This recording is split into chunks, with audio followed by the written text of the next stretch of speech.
What's going on, everyone? This is going to be a quick and short video, a short and quick video. Not sure the way words work. This is what my wife's phone looks like right now. This is a Galaxy 7 Flip with the cover screen, and it's got the camera on there, as you guys can see. Now, there's all these videos showing you how to do apps and how to add widgets to the cover screen, which is perfectly fine. But if you want to add your phone as an option as soon as you turn on your screen, that's what we're going to show you how to do. So in order to get started, we need to go to the open screen of the phone. We need to actually open it up and scroll down to go into your settings. So you're going to click on settings and you're going to scroll down to cover screen. We're going to click on that.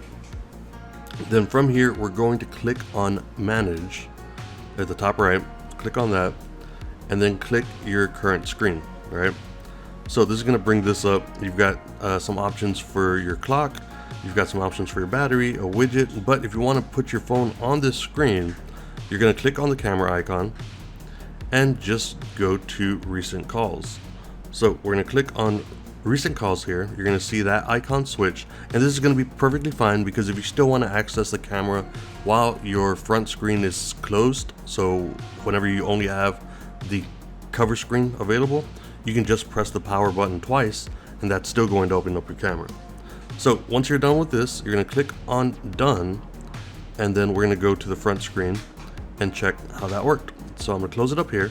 So here we are on the cover screen. We now have the phone option. Again, if you wanted to, you could hit the power button twice, and there's a very nice looking ceiling fan right there.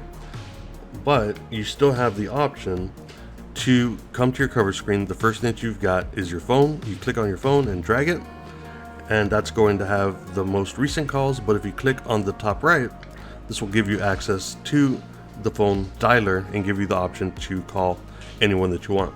On top of that, if you're making calls from the cover screen, the phone call will be automatically in speakerphone, so be sure that that's okay with you. And that's pretty much it. Once you're done with that, you can just go back to your home screen, and you still have all your widgets and everything else that you put on here. So hopefully you found this video helpful. If you did, consider subscribing, and I will see you next time.